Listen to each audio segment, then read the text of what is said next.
stress isn't something that we just experience and then it goes away. Stress is something that over time results in things like body pain, injury to different parts of your body, memory issues, brain fog. Over time, those things stack up, stack up, stack up. So the techniques that we use are to start to just pull some of those threads, start to open some of those areas up so that you can basically work them out. Welcome, everyone, to Health Coach TV. I'm your host, Dr. Shaunna, and wow, do we have a great interview today. If you are in law enforcement, you're a police officer, or if you're a firefighter or a first responder, and you are burnt out and you think nobody gets you or understands, oh my goodness, you are definitely going to want to hear from Krissa. Hi, Krissa. Hello, Dr. Shaunna. Krissa has a wealth of knowledge, both personally, professionally. She is a rare gem.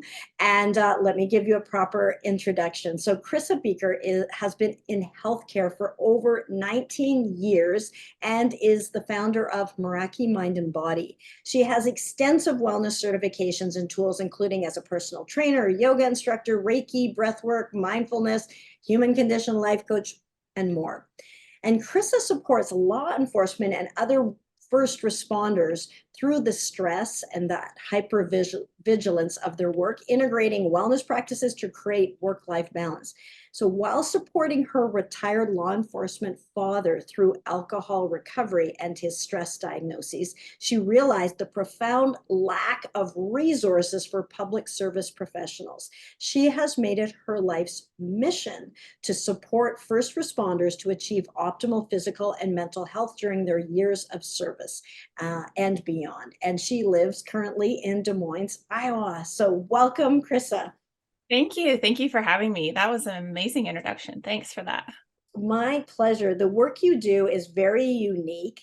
And if anybody is out there and maybe they are, a law officer, firefighter, and they're married to one, then they know how extremely challenging that is.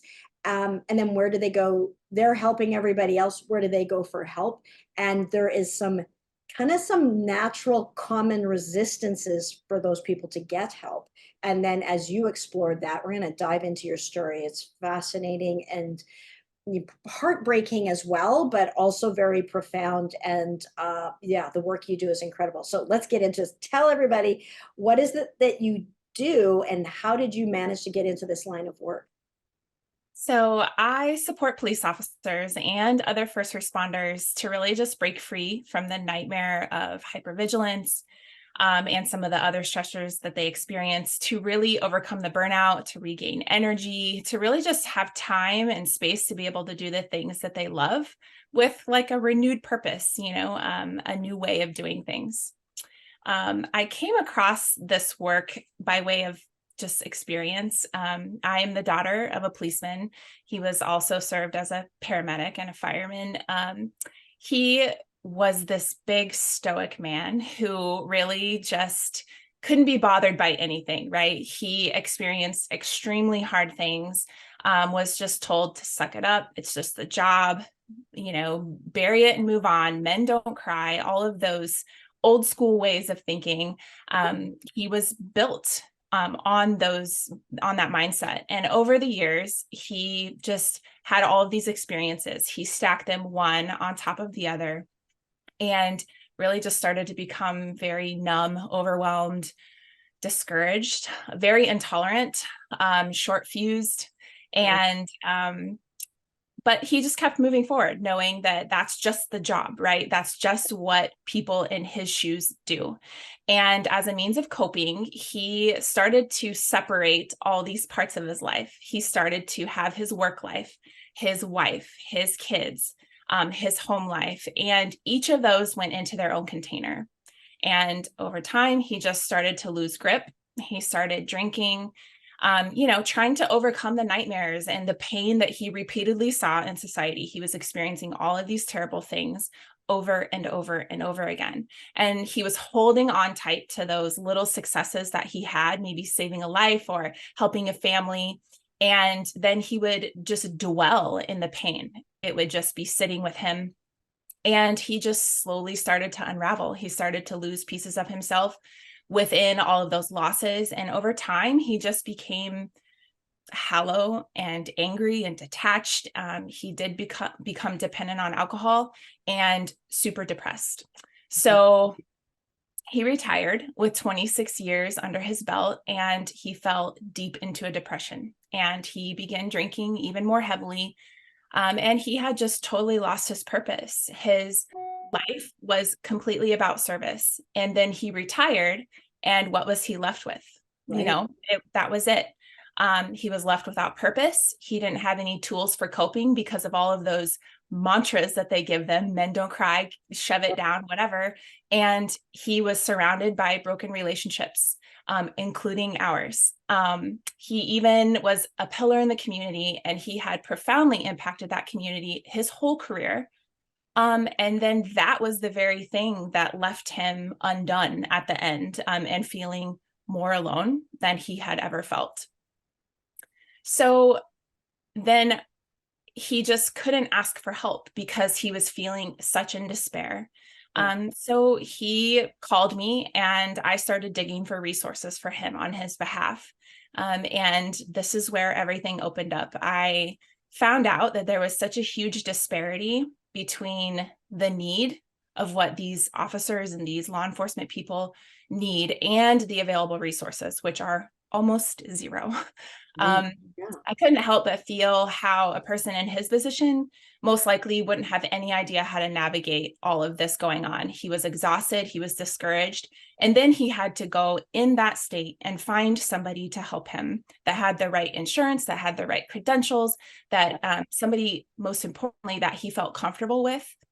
And you don't know who to go to. What letters behind what people's name mean anything. And when you're in a depressed state, you don't have any awareness about that. So no wonder he felt like it was just easier to give in and say, you know what, I'm done. I'm just leave me alone, isolate, and just, I'll just live out the rest of my life, than to ask for support. So this is where I went to work. I started building a set of tools that would help leverage the things that my dad already knew as a police officer. He had already built all these tools under his belt, and I knew that if we could tap into those tools, that we would be able to create more self-awareness. We would be able to change some thoughts, change some actions, in turn get some different behaviors, and really just reconnect him to that already intuitive self that he has, the way that he knew how to approach a person that he was walking up to on the street, or how to navigate a situation with families when he was on a domestic call, or things like that. Those are things that are already built in to law enforcement people. Yeah. And so we just reconnected all of those pieces. And from there, he was just able to refocus. He was able to put some effort into his own health, which was a completely different perspective than he was used to. It's all about giving, giving, giving away, right? So he had to learn to kind of pour into himself a little bit. I helped him with that. And he was able to, at 71 years young, he's able to recover from alcohol. He is working on his PTS, and he is really just focused on his health and just living a happier life. Every day he builds new disciplines around his thoughts and his actions. And it's really just completely changed his whole lifestyle.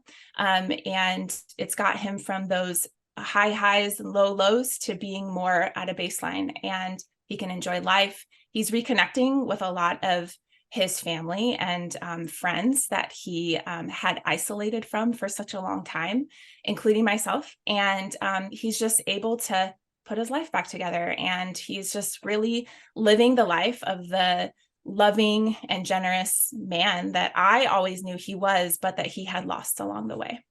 Oh my gosh, so good. Such a transformation, and then the ripple effect. And for you to be able to see behind all of that stuff, that Yeah.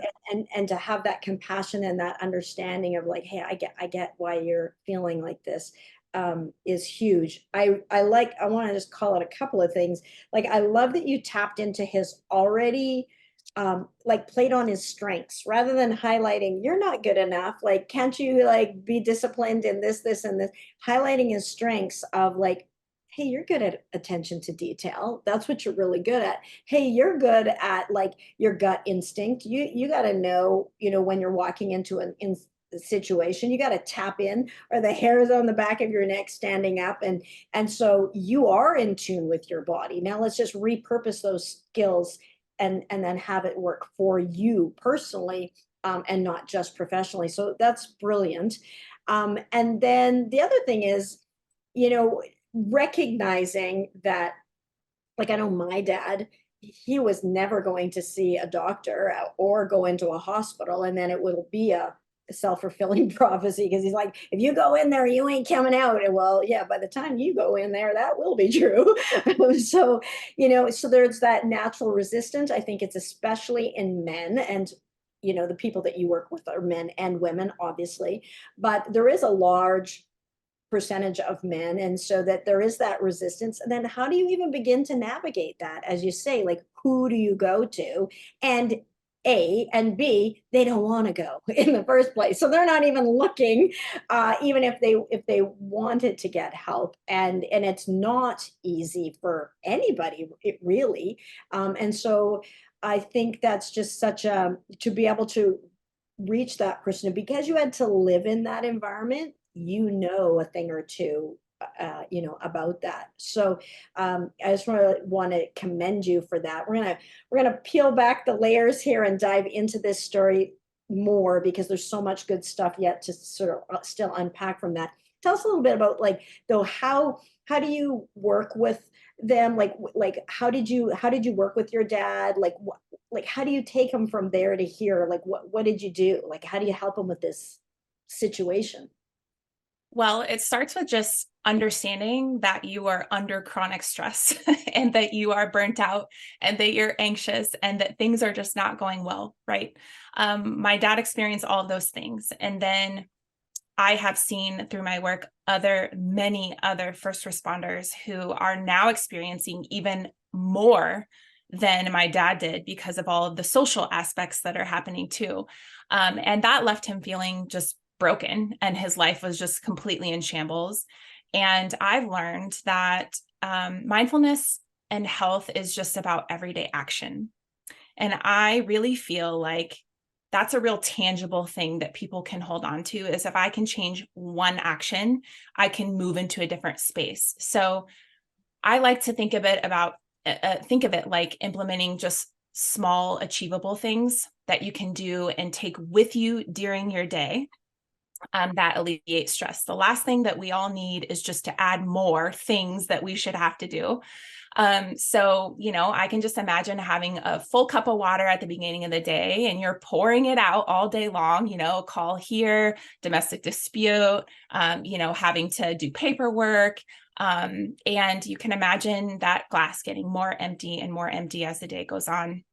And mindfulness techniques, in my mind, just help you add a few tablespoons back. After you pour it out, you can add a few tablespoons back, doing a practice or a technique. And that way, at the end of the day, you don't have an empty glass. You have a glass that's maybe a quarter full. And that over time, it can make really big changes. So doing it day in and day out over time, I think just helps alleviate stress. It helps decrease people's anxiety. Just to be able to operate better, have clarity of mind. You can make better decisions. You sleep better. You just wake up more rested, and it really just impacts yourself and it impacts everyone around you too. So good. I think you're right. Like, most people probably, like, when they're in that, they don't even know they're in a crisis. They don't even know they're chronically stressed, because everybody else is doing it, and it kind of gets normalized Right. there. Mhm. So they don't even realize, um, the impact it's necessarily having. So, and then it looks like it's consistency and like taking those little baby steps and building on it, and that. So I'm curious to know, which came first. Did you become a health coach and then decide to help your dad, or help your dad and then decide to become a health coach? How'd that all unveil? Yeah, that's a good question. What I learned along the way was that I had taken on a lot of the symptoms of stress that my dad had been feeling, just being a child in an environment with a police officer. And so I actually started with my own healing path. I learned all those coping mechanisms, and through some things that happened to me in my own life, I was kind of like, ding, ding, ding, something's not right here, right? So I actually wound up putting myself into adrenal failure because I was overdoing everything in my life. And when I did that, it was a wake up call, and I had to start doing some things for myself to figure out what was going on. And it kind of gave me some perspective of like, I didn't know that I was in that place when I was, until something big happened to me. And then I was like, oh, and somebody said, you're going to be in the hospital if you don't stop what you're doing. And that was kind of like, oh, okay. So I started down the path of yoga. That was kind of the first thing. I've always been a mover. I've always done exercise, and I was actually over exercising. So I was depleting my system even more. So I kind of wanted to slow it down. I started learning yoga. I started learning Reiki and some different mindfulness techniques. And I had been maybe 4 years along in that path. And my dad called me one day and said that he was suicidal and he was done. And this was it. And so pretty much within 2 weeks' time, I sold everything that I owned. I packed what I could get in my car, and I moved from California and I drove back to Iowa. And that was the beginning of the story to get him some help. And luckily, because I had just gone on my own path, I had all of those tools in my pocket. Yeah. Wow. And, it's so interesting, like, with work that I do, it also started with my dad in a stroke. Well, it didn't start there, but that altered the trajectory. And when you really care about somebody and you really want to help them, and they kind of got no other options, you create something fantastic out of necessity. Necessity is the mother of invention, and you create something. And when it works, it can be applied to people in lesser dire straits, and just incredible. So I know what it's like to sort of drop everything and take a one-way ticket. I've been that daughter who did that.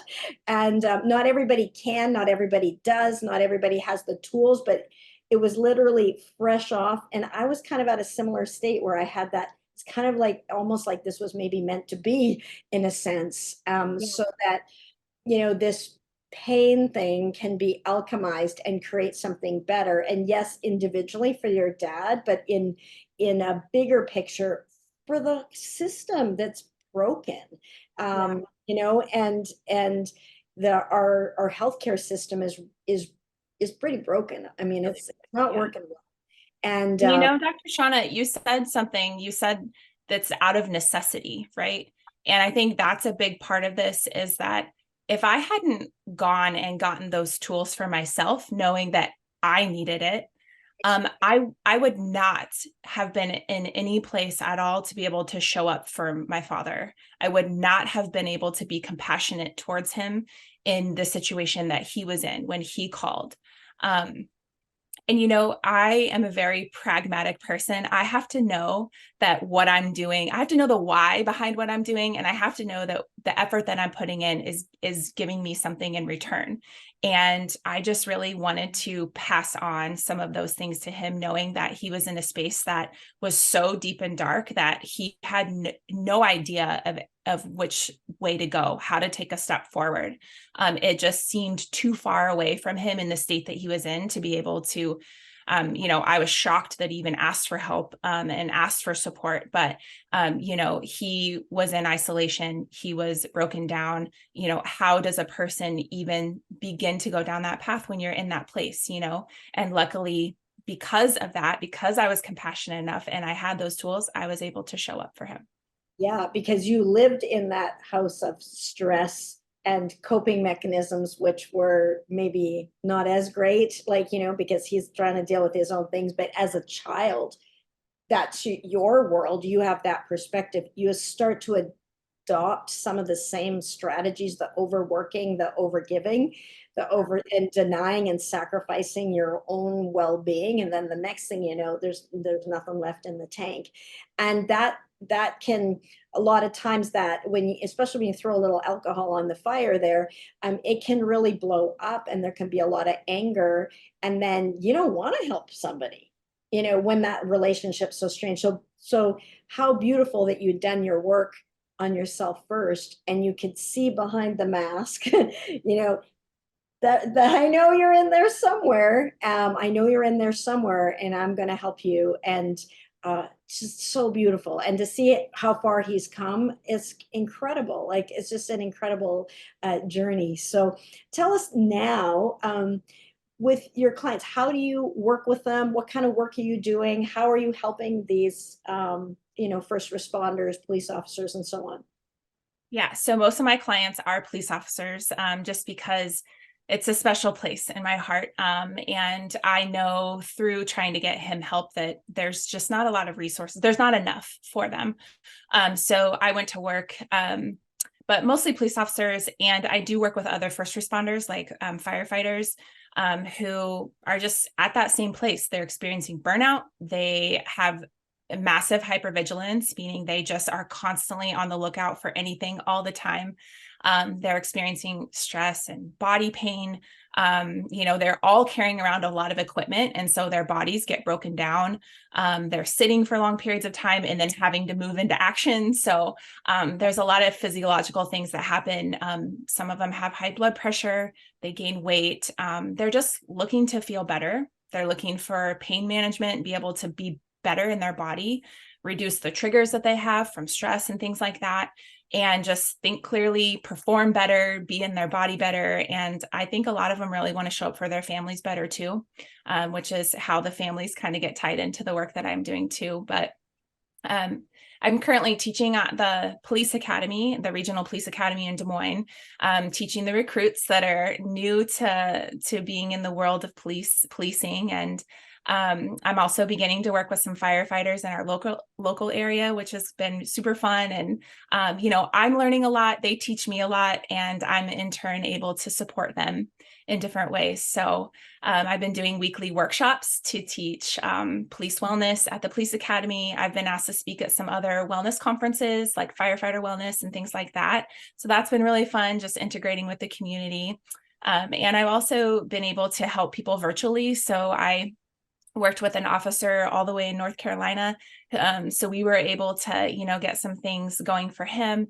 And I'm just out there to educate and to give as much as I know out to other people so that they can just be better, be happier, be more connected, and really just be able to perform at their best. And that's, in my opinion, that's what all of them want to do, is they just want to be the best. Yeah, that's so awesome. And the interesting thing too, I don't think this is very common, but your dad was a police officer and also a firefighter at one point, and a first responder. Like, I don't think that there's many that have done all of those things. So you have a little bit of a behind the scenes, look at, into a window into all of those. And there are some commonalities: high stress, physically demanding. There is your physical body matters in this. And sleep deprivation, even at the basics of sleep deprivation, and shift work. Like, you're going to be working sometime when everybody else is sleeping, and so there's some sort of ramifications in that. So there's some, so that was something unique that that your dad has. It's kind of interesting. I don't know of many that have done all of them. Yeah, it has been interesting. When I was growing up and when I was in that environment, there weren't a lot of stories being shared. I think that's one of the things, is that LEOs and firefighters keep their stories close to them because they don't want to impact anyone in the wrong way. And they obviously don't want to share any stress or any, give anybody anything. So they kind of keep everything close to their chest. But since my dad's been going through some healing and has been getting in some treatment for different parts of his things, he's been able to share more with me. So I have much more perspective now than I even had as a kid. From a child, I was seeing it from just the perspective of, okay, I can see something going on. I can see how he's reacting or responding. But I didn't know really what was going on. And hearing some of the things that they go through is tremendous. And I just have a big place in my heart for them. Yeah, no, it's you're very unique in this, and I think, and you have a special skill set, and you're uniquely qualified for this. So, when I have experts like this, I like to ask them this question, and that's, as a health professional yourself for nearly 20 years, and then also as the daughter of a police officer, what is the biggest myth that you think people have when it comes to wellness, mindfulness for police officers and other first responders? Ooh, that's a good question. I think that, I described my dad as this stoic person who he couldn't be rattled. I mean, he had deadpan face all the time. Like he acted like nothing ever bothered him.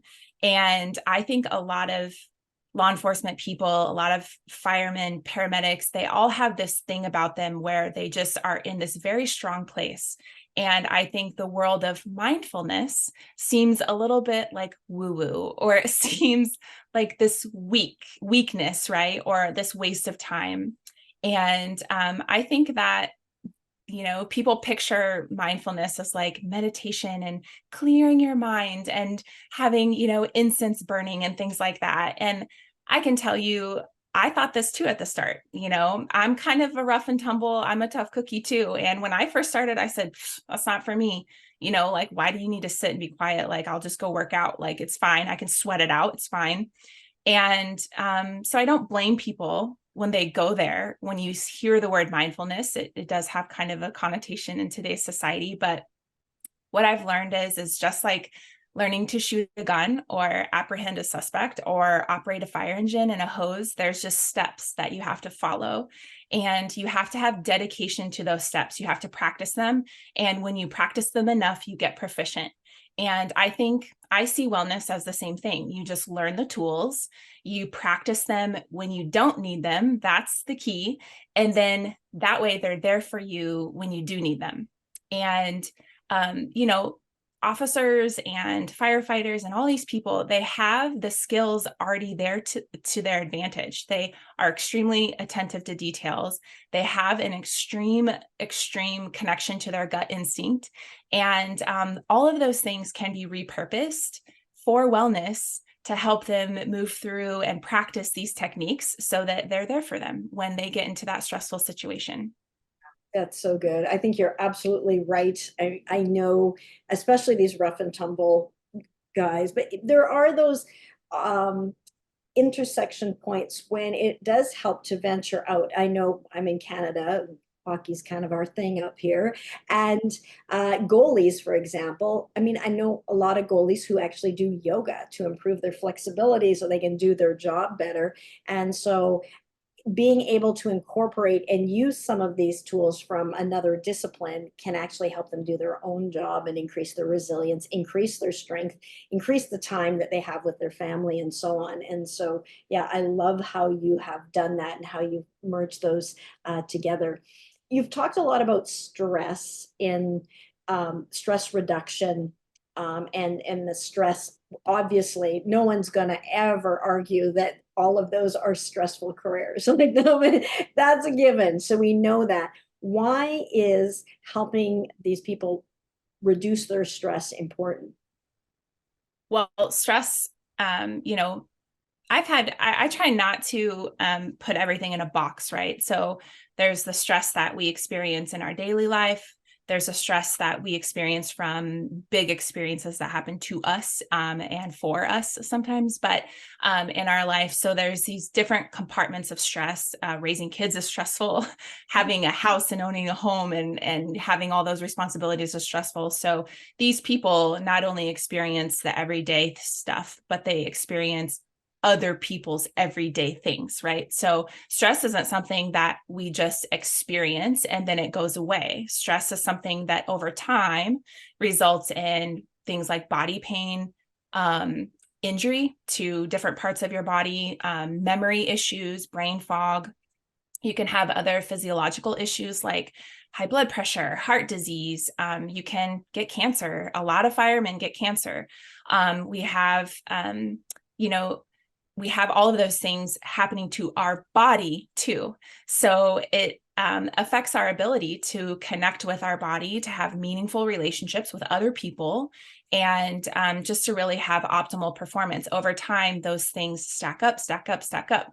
So the techniques that we use are to start to just pull some of those threads, start to open some of those areas up so that you can basically work them out just the same way that they got worked in.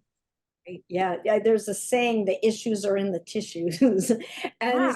you don't address those issues, it does come up sooner or later. We see it over and over. So, and I learned a term today. I didn't know Leo, which I assume is law enforcement officer. I didn't, that's a new term for me, not coming from that background. What are, if they're listening right now or they're a spouse of someone, what are a couple of tips that you could share with them if they're like, okay, this is really good, but I'm burnt out and I'm struggling with this stuff. What do I do? Right. The last thing that you want when you are completely stressed and worn out and at your wit's end is for somebody to tell you that you need to do something else, right? Like that's the absolute worst. So I like to just start with some mindset stuff. We can change the way that we think. That's the first step to all of this. So just start where you are and don't judge it, don't criticize it. Just be where you're at and know that wherever that is, that it's okay and you're fine.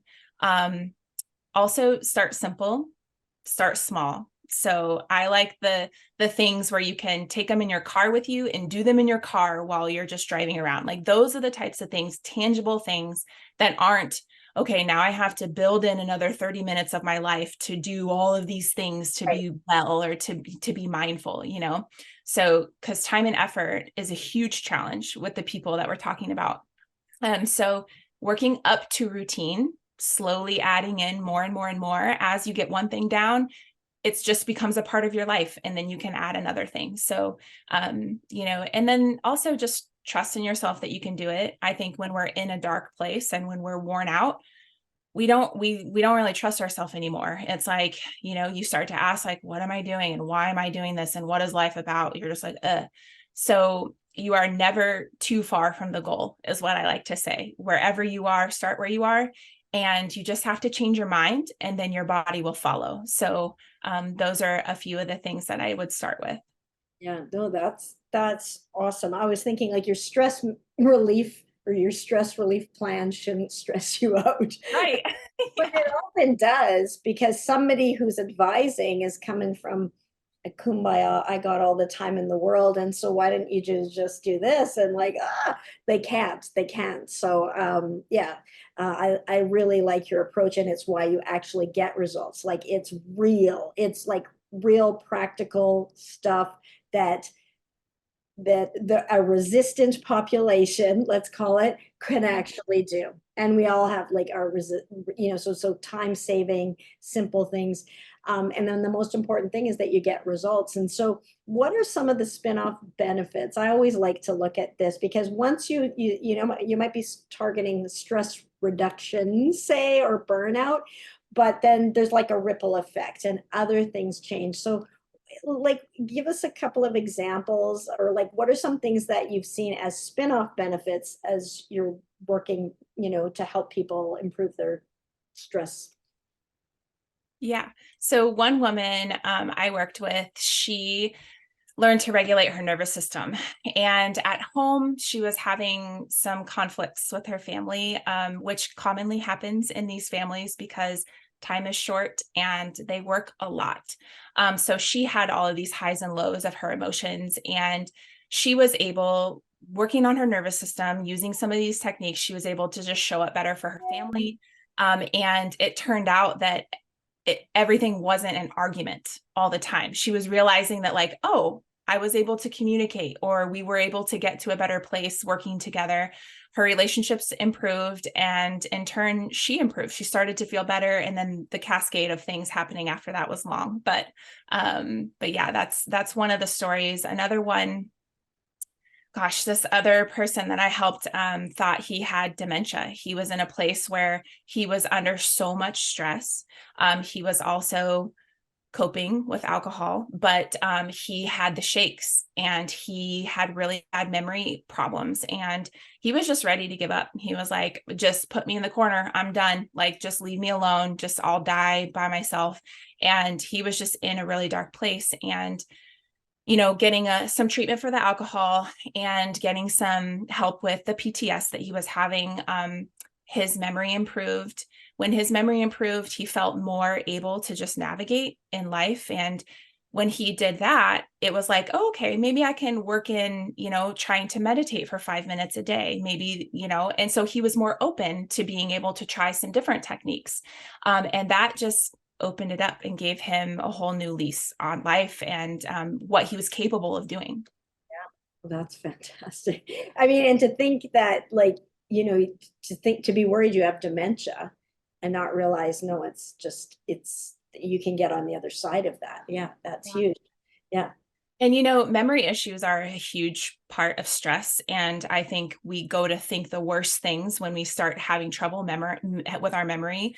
And to be a first responder, you have to be sharp, you have to be on point. And there are also things that they experience that can really affect them. Like this other guy I worked with, he actually was in an officer involved shooting.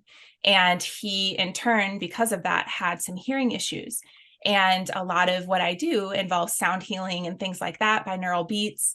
And he was completely resistant to work with any sound things because it was such a trigger for him. I mean, to the point where even when his kids were playing and, laughing and screaming and carrying about, he would get triggered from that, and he would have to leave the room, or he would have to separate himself. We worked through some of those things in a different way. So all of this can be customized to whatever anyone needs. All the tools are there. And one thing I will say is not every tool is for everyone. And so there's lots of options. And getting the families involved, having them come in and understand that, maybe helping them manage a family calendar so that the officer or the firefighter can show up to the big ticket items for their families. That was one thing that I helped somebody with. Just being able to integrate the family, talking about food prep and how maybe officers can, have their family help them with some food prep so they cannot eat out one of the meals of their shift, to kind of protect their body and make them, help them be in a healthier space in that way. So there's some ways that everybody can help everybody. Families are happier when their officer is there for the big ticket items, and families almost always are happy to help in any way that they can. Yeah, and they're not sure how to help. I know one of the things that I know, working in emergency and hospitals for a long time and having friends, I will say, and I know a lot of nurses that are married to police officers. Like there's something about that combo. I don't know if they hook up and emerge, or I don't know how that happens, but it's not uncommon. So I know that you shared before how, so because people are like, well, why would I need a health coach? Because I'm already married to somebody who's telling me what to do all the time. But Mm. share a little bit of experience about, how it's different, and how, even if you're married to a doctor or a nurse or some other health professional, what you've seen working with people, and how come you can get results. Yeah. So you can imagine that if you've ever been in a stressful situation, which all of us have been at some point, where we're just not able to communicate well, or there's just a lot of parts to the picture, right? A lot of times, the last person we're going to listen to is the person that we also have to do this list for, or show up for, or, handle all of those stressful responsibilities with. So being married to a health professional, or being a spouse or a partner of, can sometimes not quite get to the center of what needs to be addressed. And that's where sometimes it's just helpful to have a third party person come in. A lot of times, if it's from a spouse or from somebody that you're partnered with, it can come across as nagging, or just one more thing that I'm supposed to do, And I worked with this couple where he was the officer, and she was a health professional, and he was not sleeping, he was not exercising. And as a health professional, she was like, I know that these things will help you, but he had just gotten to the point where he was like, it sounds too hard to put more effort into anything. And so we took that, and I took some information from him, the things that he liked to do. We figured out what gave him a little bit of a spark. We worked together, and in doing some different techniques, his sleep improved. He started actually meditating, which I was actually shocked of as well, but he started meditating. He's joined a gym, started exercising again, and it just, it helped him, but it also helped their relationship. It took that level off of her having to try to get, hit it home that something was going on, because like we said earlier, a lot of times they don't recognize it for themselves right away. It's almost always the partner or the people around them going, hey, something's different here. But if they don't see it, they're like, I don't need to work on anything, So sometimes it's just a little different perspective, and a different face and a different approach is good. None of us like to be told what to do. Yeah. And then, the spouse doesn't want to be a nag. They don't want to do that. But also they know the ramifications. If they are in healthcare, they know what happens when you don't take care of yourself, and they're trying to get out ahead of it, but it's steamrolling. So I can see how, just incredibly valuable what you help people to do, because you actually were able to get him to do all of those things that he wanted to do but he couldn't figure out how to do, and his wife wanted him to do but he couldn't figure out how to do. And that's a game changer, like, just to be able to do those things. And yeah, just real. And I think the other thing, that you have some street cred in growing up in that environment, you get it, and you're just so, there's no judgment, there's no blaming, there's none of that, because you've seen it all, really.